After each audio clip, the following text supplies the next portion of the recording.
আসসালামু আলাইকুম, আমি মাসুম আহমেদ কাউসার, পলিটেকনিক এডুকেশন কোচিং সেন্টারের পক্ষ থেকে। আজকে আমরা যে টপিকস নিয়ে কথা বলবো, বেসিক ইলেকট্রিসিটি অধ্যায় 4। অধ্যায়ের নাম ওহমের সূত্র এবং জুলের সূত্র। আমরা প্রথমে এই অধ্যায়ের যে বেসিকগুলো আছে, এই বেসিকগুলো ইনশাআল্লাহ আমরা ক্লিয়ার করার চেষ্টা করব। আমরা এই অধ্যায় থেকে যেটা আসবে, প্রথমেই একটা সূত্র আসবে, ভি তোমাকে বলবে যে প্রমাণ করো যে V is equal two IR. কি প্রমাণ করবে বলবে? প্রমাণ করো যে V is equal two IR. এটা প্রমাণ করার জন্য বলবে। আমরা সংক্ষিপ্ততে আসতে পারে, খুব ইম্পর্টেন্ট একটা প্রমাণ, এটা আমরা প্রথমে করে দিব। আমরা যে চিত্রটা দিব, আমরা প্রথমেই চিত্রটা দিব, একটা তারের একটা চিত্র দিব। একটা তার, এই প্রান্তে এ, এই প্রান্তের আমরা ধরলাম বি। এই তাহলে এই প্রান্তের ভোল্টেজ হবে ভি এ, এই প্রান্তের ভোল্টেজ হবে বি বি। আমি ধরলাম এই প্রান্তের কি বিভব বেশি, ভোল্টেজ বেশি, এই প্রান্তের ভোল্টেজ কম। আমরা জানি ভোল্টেজ কম ভোল্টেজ থেকে বেশি ভোল্টেজ, বেশি ভোল্টেজ থেকে কম ভোল্টেজের দিকে কি হবে? ভোল্টেজ ধাবিত হবে। তার মানে অবশ্যই ভোল্টেজ এই দিক থেকে এই দিক দিয়ে যাবে, অর্থাৎ কারেন্ট এই প্রান্ত থেকে এই প্রান্তে কি হবে? প্রবাহিত হবে। আচ্ছা, ঠিক আছে। আমরা এগুলো একটু বাংলাতে লিখব। মনে করি, আমরা লিখব, মনে করি এ বি একটি পরিবাহী তার, এ বি একটি পরিবাহী তার, এ বি একটি পরিবাহী তার, যার এ প্রান্তের বিভব, এ প্রান্তের বিভব বি এ এবং বি প্রান্তের বিভব বি বি। যখন ভি এ গ্রেটার দেন বিবি, কথার অর্থ কি? বি এ প্রান্তের ভোল্টেজ বি প্রান্তের ভোল্টেজের চেয়ে বেশি, তখন কারেন্ট এ প্রান্ত থেকে বি প্রান্তের দিকে প্রবাহিত হবে। আমরা এটা বাংলা এতটুকু বাংলা লিখলাম। আচ্ছা, ঠিক আছে। এখন পার্থক্য মানে তোমরা বুঝো, পার্থক্য মানে বিউ, বড়টা থেকে ছোটটা কি হবে? বিউ বাদ যাবে। তখন আমরা ওহমের সূত্র কি জানি? দুই প্রান্তের বিভব পার্থক্যের সমানুপাতিক কে কারেন্ট। ওহমের সূত্র অনুসারে লিখবা, ওহমের সূত্র অনুসারে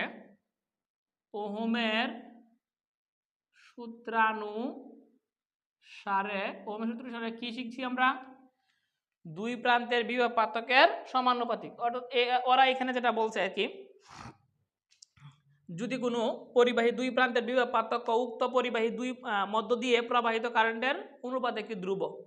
অর্থাৎ আমরা যদি শর্টকাট বলার চেষ্টা করি, দুই প্রান্তের বিভব পার্থক্য, দুই প্রান্তের কি বিভব পার্থক্য, এর মধ্য দিয়ে প্রবাহিত কারেন্টের সমানুপাতিক, এর মধ্য দিয়ে প্রবাহিত কারেন্টের কি সমানুপাতিক। তাহলে ভোল্টেজের পার্থক্য কেমন হইতে পারে? ভোল্টেজ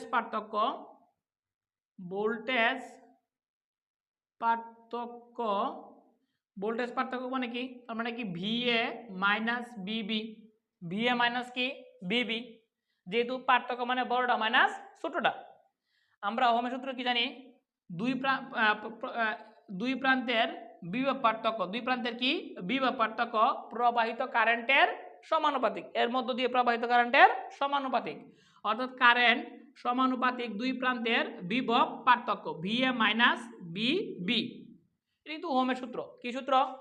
দুই প্রান্তের বিভব পার্থক্য, এর মধ্য দিয়ে প্রবাহিত কারেন্টের সমানুপাতিক, দুই প্রান্তের প্রবাহিত কারেন্টের সমানুপাতিক। এই ভি এ মাইনাস বিবি রে যদি আমি কি ধরি? ভোল্টেজ ভি ধরি, তখন আই সমানুপাতিক কিন্তু কি ভি। এই ভি এ মাইনাস বিবি সমান আমরা ভি লিখতে পারি। আচ্ছা, তখন আমরা এই সমানুপাতিক, তোমরা জানো সমানুপাতিক তুলতে হয় আমাদের, কি তুলতে হয়? সমানুপাতিক আমাদের কি তুলতে হয়? তুলে দিতে হয়। যখন আমরা সমানুপাতিক তুলব, তখন এটা আমরা কিন্তু এভাবে লিখতে পারি, ভি সমানুপাতিক কিন্তু আই লিখতে পারি আমরা। এটার এই পাশে নিয়ে আসলাম, এটার এই পাশে নিয়ে গেলাম, তখন আমরা বি সমানুপাতিক তুলে দিয়ে আমরা সমান সমান দিলাম। সমানুপাতিকের পরিবর্তে একটা ধ্রুবক ইউজ করতে হবে। ধ্রুবক দিলাম আমরা আর, এখানে থাকলো আই, অর্থাৎ V is equal to I R, অর্থাৎ V is equal to I R, প্রমাণিত। এখন একটা জিনিস খেয়াল করার মতো, যেগুলা বিষয়গুলো বুঝতে হবে। আই মানে কারেন্ট, ভি মানে ভোল্টেজ, এগুলো তোমার জানতে হবে। আবার আমরা একটু সারসংক্ষেপ বলি। এই যে এ বি একটি পরিবাহী তার, এর এ প্রান্তের বিভব পার্থক্য ভি এ, বি প্রান্তের বিভব পার্থক্য ভিবি। যখন এই বি এ ভোল্টেজ বেশি থাকবে এবং ভিবি ভোল্টেজ কম থাকবে, তখন কারেন্ট এ প্রান্ত থেকে বি প্রান্তের দিকে ধাবিত হবে। তখন ভোল্টেজ পার্থক্য হবে ভি এ মাইনাস ভিবি। এটা আমরা কি ধরলাম? ভোল্টেজ ভি ধরলাম। আমরা এটা বাংলাতে লিখলাম, এই কথাটা এখানে বাংলাতে লিখলাম। আমরা ওহমের সূত্র অনুসারে কি জানি? ওহমের সূত্রটা জানি এরকম, যে দুই প্রান্তের বিভব পার্থক্যের দুই প্রান্তের বিভব পার্থক্য ওই তারের মধ্য দিয়ে প্রবাহিত কারেন্টের সমানুপাতিক। তাহলে কারেন্টের সমানুপাতিক ওই দুই কি বিভব পার্থক্য। তাহলে আয়ের মতো আই থাকলো, এই ভি এ মাইনাস বিবি সমান সমান, আমি কিন্তু ভি ধরছি এখানে, এনে ভি বসাইলাম, এই ভি নিয়ে আসলাম এইখানে, আই নিয়ে যাইলাম এইখানে। এই সমানুপাতিক তুলা দিয়ে আমি কি ইউজ করলাম? আর ইউজ করলাম। তুমি লিখে দিতে পারো আর একটি সমানুপাতিক ধ্রুবক, আর একটি সমানুপাতিক ধ্রুবক, এটা তুমি লিখতে পারো, আর একটি সমানুপাতিক ধ্রুবক। এটা কিন্তু এই অধ্যায়ের সবচেয়ে গুরুত্বপূর্ণ একটা প্রশ্ন, V is equal to I R দিয়া। এখন এই অধ্যায় থেকে আমাদের আরেকটা প্রমাণ আসে, যেটা কি W is equal to I square R T by J. W is equal to I square R T, H is equal to I square R T. এই প্রমাণটা আমরা এখন করব। আশাবাদী এই প্রমাণটা তোমাদের তোলা হয়েছে। আরেকটা কথা, তোমরা কিন্তু যদি কোনো কিছু না বুঝো, আমরা বোঝানোর পরেও যদি না বুঝো, আমার কোচিং আছে, আমার পেজ আছে, ইউটিউব আছে, আমার নাম্বার আছে ব্যক্তিগত, তুমি যেইভাবে স্বাচ্ছন্দ্য বোধ করো এইভাবে বলবা, ইনশাল্লাহ আমরা বোঝায় দেওয়ার চেষ্টা করব। আমরা আরেকটা প্রমাণ আছে এখানে, এই প্রমাণটা আমরা করবো ইনশাল্লাহ। এখন প্রশ্নটা আসবে এরকম, প্রমাণ করো যে H is equal to I square R T by J. এটা আমাদের প্রমাণ করতে হবে। আমরা এটা যদি প্রমাণ করতে যাই, তাহলে আমাদের কিছু বাংলা লিখতে হবে। তুমি বাংলা লেখা কিছু লিখবা, কি লিখবা? যদি তাপকে H লিখবা, যদি তাপকে H এবং কারেন্টকে I, রেজিস্ট্যান্সকে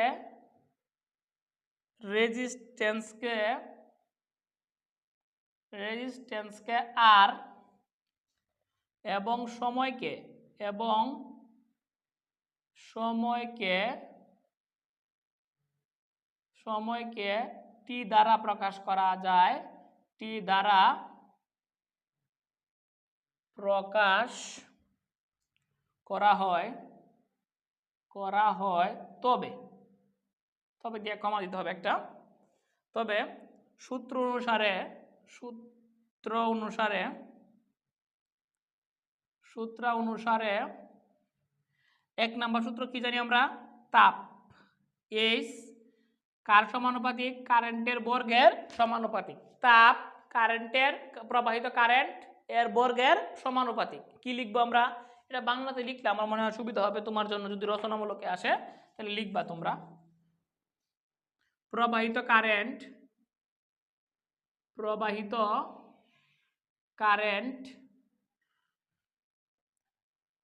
কারেন্টের বর্গ তাপের সমানুপাতিক, বা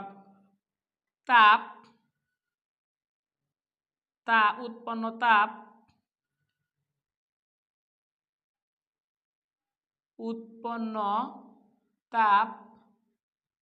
প্রবাহিত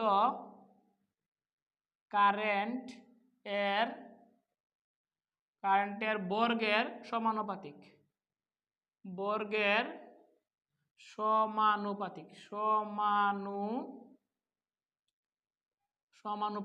অর্থাৎ প্রবাহিত কি বলছি আমরা?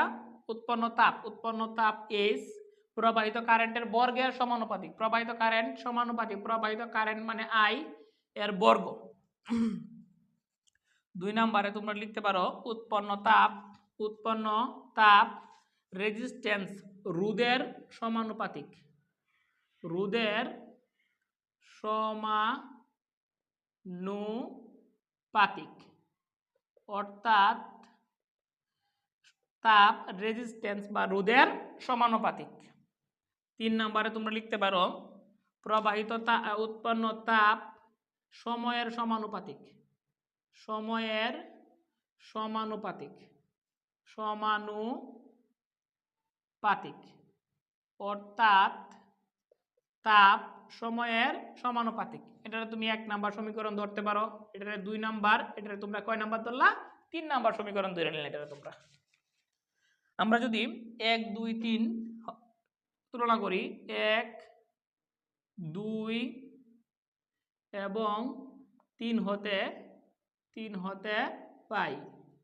দেখো 1 নাম্বার সমীকরণে এইচ আছে, 2 নাম্বার সমীকরণে তাপ আছে, 3 নাম্বার সমীকরণে কিন্তু এইচ আছে। তাহলে 3টে থেকে আমরা কিনলাম, একটা এইচ নিলাম। 3টার মধ্যে কিন্তু সমানুপাতিক আছে, আমরা সমানুপাতিক নিলাম। তখন কি থাকলো এখানে? I square into R into T. H is equal to, আমরা সমানুপাতিক তুলে দিতে হবে, একটা সমানুপাতিক তুলে কি দিতে হবে? সমান সমান দিতে হবে। তখন একটা ধ্রুবক ইউজ করতে হবে আমাদের, I square R T by এই যে একটি সমানুপাতিক ধ্রুবক, যে একটি সমানুপাতিক ধ্রুবক। আমরা এই প্রমাণটা যদি আবার বলি, একটু কাইন্ডলি চেক করো এখানে ঠিক আছে কিনা। আমরা এই বাংলা লেখাটা লিখলাম, লেখার পর লিখতে হবে কি? উৎপন্ন তাপ প্রবাহিত কারেন্ট এর বর্গের সমানুপাতিক, অর্থাৎ এইচ সমানুপাতিক কারেন্টের বর্গ। প্রবাহিত উৎপন্ন তাপ রোধের সমানুপাতিক দিলাম আমরা। এইগুলো লেখার পর এই 3টার মধ্যেই কিন্তু এইচ আছে, 1 নাম্বার 2 নাম্বার এবং 3 নাম্বার, 3টার মধ্যে কি আছে? এইচ আছে। আমরা এইচ নিলাম, 3টা সমানুপাতিক থেকে একটা সমানুপাতিক নিলাম। তখন I স্কয়ার আর টি, এই 3টা গুণ করলাম আমরা। এই সমানুপাতিক তুইলা দিয়ে আমরা কি দিলাম? আমরা জে দিলাম, লিখে দিলাম যে একটি সমানুপাতিক ধ্রুবক। এই ছিল আমাদের H is equal to I square R T by J. এটার আমাদের কি প্রমাণ, আমাদের খুব ইম্পর্টেন্ট একটা প্রমাণ ছিল এটা। একটু তোমরা ইনশাআল্লাহ দেখবা, আশাবাদী দেখলে তোমরা পারবা। এখন এইখান থেকে আমাদের সংক্ষিপ্তর জন্য কিছু ম্যাথ আসতে পারে, এইগুলো আমরা ইনশাআল্লাহ দেখা দিয়ে একটু তোমার আশাবাদী তোলা হয়েছে। এটা আমরা কিন্তু বারবার বলতেছি, যদি কোনো কিছু বোঝার সমস্যা থাকে অবশ্যই আমাদের সাথে যোগাযোগ করবা ইনশাআল্লাহ, বা কমেন্ট করবা। কমেন্টটা তুমি লিখবা যে এটা পারি না ভাই, এটা বুঝাইয়া দেন, বা কোনো নতুন ক্লাস যদি চাওয়ার থাকে ইনশাআল্লাহ বলবা, ইনশাআল্লাহ দিব আমি। আমরা হক বই ফলো করতেছি, হক বইয়ের অধ্যায় 4-এর উদাহরণ 1 নাম্বার ম্যাথটা আমরা দেখাইতেছি। উদাহরণ 1 বলছে ওহম। তোমরা কি জানো রোধের একক কি? রোধরে আর দ্বারা প্রকাশ করা হয়, এর একক ওহম। আমরা একক দেখে বুঝবো আসলে কি দেওয়া আছে, ওহম। তাহলে গিভেন আমরা লিখলাম, গিভেন GIVEN, গিভেন বলছে 20 ওহম রেজিস্ট্যান্স মানে রোধ, আর ইজ ইকুয়াল টু 20 ওহম। একটি বৈদ্যুতিক টুস্টারে কি পরিমাণ কারেন্ট প্রবাহিত হবে? Current I is equal two what? যখন এতে 120 ভোল্ট মানে ভোল্টেজ দেওয়া আছে, ভোল্টেজের একক ভোল্ট, ভোল্টেজের একক ভোল্ট ভি, ভোল্টেজের একক ভোল্ট ভি দেওয়া আছে 120 ভোল্ট। আমাদেরকে চাইছে কি? কারেন্ট চাইছে। কি চাইছে? অর্থাৎ একটা রোধ দেওয়া আছে 20 ওহম, কারেন্ট চাইছে আমার কাছে, ভোল্টেজ দেওয়া আছে 120 ভোল্ট। তুমি লিখবা উই নো, আমরা জানি, V is equal two IR। তখন আমার ভোল্ট দেওয়া আছে 120, কারেন্ট বের হবে, আর সমান দেওয়া আছে 20। এইখান থেকে I বের হবে 10 এম্পিয়ার, কারেন্টের একক এম্পিয়ার। এই ছিল উদাহরণ 1 নাম্বার। সরি, 120-রে 20 দ্বারা ভাগ করলে মেবি 6 আসবে। 120-রে 20 দ্বারা ভাগ করলে 6 এম্পিয়ার আসবে। এই ছিল আমাদের উদাহরণ 1 নাম্বার। আশাবাদী বুঝতে পারছো এটা। এরপরে যাব আমরা উদাহরণ 2। একই কথা, উদাহরণ 2 তোমরা করবা, তোমরা নিজেরাই পারবা এটা। এখানে যত ধরনের অঙ্ক আছে আমরা তোমরা আশাবাদী পারবা, এখানে যে অঙ্কগুলো আছে তোমরা পারবা। এরপরে আমরা যাব উদাহরণ 1-এর অর্থাৎ 4.8-এর উদাহরণ 1, এটা আমরা করে দিব। আশা করি এটা তোমরা পারবা। Just H is equal to I square R T by J, এই সূত্রটা তুমি যদি ফালাইতে পারো তাহলে পারবা। এই অধ্যায়ে কিন্তু আর আমাদের কিছু নাই। এই অধ্যায় সম্পর্কিত যদি কোনো প্রশ্ন থাকে তোমাদের ইনবক্সে অবশ্যই করবা। এই পর্যন্ত ভালো থাকো, সুস্থ থাকো, আল্লাহ হাফেজ।